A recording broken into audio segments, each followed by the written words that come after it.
hello guys সকলোকে বহুত মৰম যাচি মোৰ চেনেল শিখামণি ক্ৰিয়েচনৰ অন্যটা ভিডিঅ'লৈ স্বাগতম জনাইছো এতিয়া যেহেতুকে যথেষ্ট ঠাণ্ডা পৰিছে সেই কাৰণে মই খাই বৈ মোৰ যিখিনি কৰণীয় কাম হেবু কৰি আজৰি হৈ এতিয়া বাহিৰতে ৰ'দ লৈ ৰৈছো আৰু এতিয়া মই আপোনালোকৰ মাজলৈ আজি লৈ আহিছো আমলখিৰ আচাৰ মই খুব সহজভাৱে বনাইছো আৰু সেইবাবে আপোনালোকলৈ আগবঢ়ালো আপোনালোকে ভিডিঅ'টো স্কিপ নকৰাকৈ শেষলৈকে চাবচোন মই বনোৱা পদ্ধতিৰে আমলখি আচাৰ কেনেকুৱা পায় কমেণ্ট কৰি নিশ্চয় জনাব আৰু যদি মোৰ ভিডিঅ'টো চাই ভাল পায় তেতিয়াহ'লে লাইক কৰিব বন্ধুবৰ্গৰ সৈতে মোৰ ভিডিঅ'সমূহ শ্বেয়াৰ কৰিব আৰু ধুনীয়া কমেণ্ট কৰিব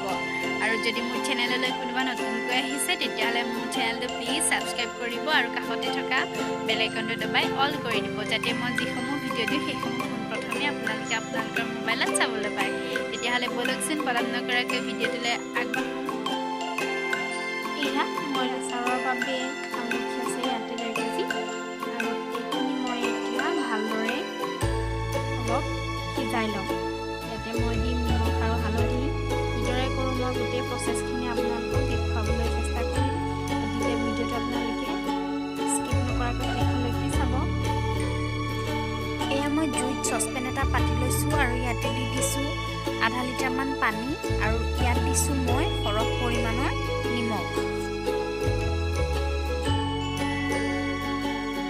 নিমখীয়াবোৰ হৈ গৈছে আৰু এতিয়া দি দিছোঁ ইয়াতে সৰহ পৰিমাণৰ হালধি আপোনালোকে হালধি নিমখ যেতিয়া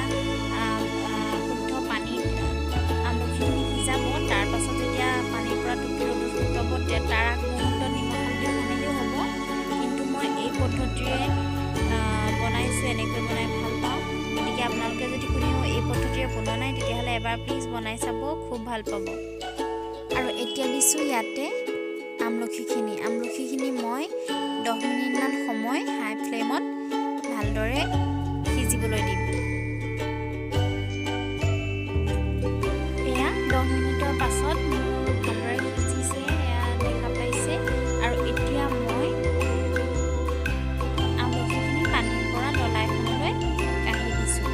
আৰু গেছৰ ফ্লেমটো অফ কৰি ল'লোঁ এতিয়া গোটেই আমলখিখিনি মই ডলা এখনলৈ উলিয়াই ল'ম আৰু আমলখিখিনি মই প্ৰায় 2-3 ঘণ্টামানৰ বাবে ৰ'দত শুকাবলৈ দিম আচাৰত দিবলৈ মই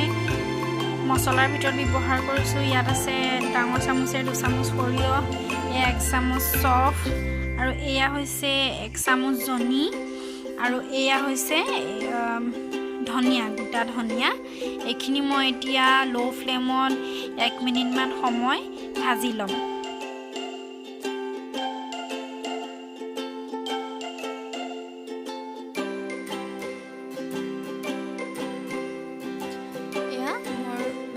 হৈ যোৱাত এতিয়া একেখন কেৰাহীতে মই সৰহ পৰিমাণৰ তেল দিছোঁ মিঠাতেল আৰু এইখিনি গৰম হ'বলৈ দিম আৰু মই গোটাকৈ ভাজি লোৱা মছলাখিনি খহটাকৈ পিচি ল'লোঁ এয়া দেখা পাইছে ওচৰৰ পৰা দেখুৱাইছোঁ মই চাওক আৰু মই লৈছোঁ ডাঙৰ চামুচেৰে 1 চামুচ কালজিৰা মই গোটাকৈ লৈছোঁ 2 চামুচ জলকীয়া গুড়ি আৰু লৈছোঁ 1 চামুচ পাঁচফোৰণ এতিয়া মই আমলখিখিনি ৰ'দৰ পৰা আনি লওঁ এয়া মই আমলখিখিনি ৰ'দৰ পৰা আনিলোঁ চাওক খুব ধুনীয়াকৈ এয়া শুকাই গৈছে মই বেছি শুকাবলৈ দিয়া নাই মাত্ৰ 2.5 ঘণ্টামানহে থাকিবলৈ দিলোঁ ইয়াত যিখিনি পানী আছিলে এক্সট্ৰা সেই পানীখিনি যাবলৈ দিলোঁ মই কেৱল আৰু এতিয়া লৈ আহিলোঁ এতিয়া মই মোৰ তেলখিনি গৰম হৈয়ে আছে আৰু তেনেকুৱাতে মোৰ যিখিনি মছলা মই তৈয়াৰ কৰি লৈছিলোঁ সেই মছলাখিনি দি ভালদৰে তেলখিনিৰ লগত মিহলাই লৈছোঁ আৰু এতিয়া ইয়াত অলপ অলপকৈ শুকাইবলৈ দিয়া আমলখিখিনি দি দিছোঁ আৰু মোৰ ইয়াতে সৰু ডাঙৰ আটাইখিনি মিক্স হৈ আছে আৰু এই যে আমলখিখিনিত অলপ বগা দেখিছে সেয়া কিন্তু ভেঁকুৰে ধৰা নহয় কাৰণ মই অলপ সময়ৰ বাবে ৰ'দাইছোঁ আৰু মই যিহেতুকে নিমখ সৰহকৈ দিছোঁ সেইকাৰণে নিমখৰ পৰা এইখিনি অলপ বগা দেখা পাইছে আৰু যদিও মই নিমখ সৰহকৈ দিছোঁ এতিয়া আৰু অলপ পৰিমাণৰ যোগ কৰিম কাৰণ ইয়াত তেল আৰু মছলাখিনি নিমখৰ পৰিমাণটো কমি যাব আটাইখিনি মিক্স কৰি লোৱা হৈ গৈছে এয়া চাওক তলত ইয়াত যথেষ্ট পৰিমাণৰ তেল আছে আৰু এতিয়া মই ইয়াতে দি দিম প্ৰায় আধা কাপমানৰ জোখৰ হোৱাইট ভিনেগাৰ এয়া হোৱাইট ভিনেগাৰ মই আধা কাপমান দি দিছোঁ মোৰ এতিয়া আচাৰ ৰেডি হৈ গ'ল অলপ অলপকৈ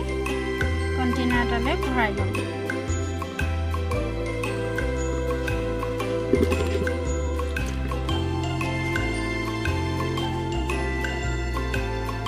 এয়া মোৰ আমলখি আচাৰ একদম ৰেডি হৈ গ'ল এতিয়া মই 4 পৰা 5 দিনমান প্ৰায় ৰ'দত দিলে এইখিনি খাব পৰা হৈ যাব এয়া চাওক মই বনোৱা পদ্ধতিৰে বাৰু আপোনালোকৰ আমলখি আচাৰৰ ৰেচিপিটো কেনেকুৱা লাগি যদি ভাল লাগিলে তেতিয়াহ'লে প্লিজ মোৰ ভিডিঅ'টো লাইক কৰিব বন্ধুবৰ্গৰ সৈতে মোৰ ভিডিঅ'সমূহ শ্বেয়াৰ কৰিব ধুনীয়া ধুনীয়া কমেণ্ট কৰিব আৰু মোৰ চেনেলটো যদি এতিয়ালৈকে ছাবস্ক্ৰাইব কৰা নাই তেতিয়াহ'লে প্লিজ মোৰ চেনেলটো ছাবস্ক্ৰাইব কৰি ল'ব তেতিয়াহ'লে আজিলৈ বাই বাই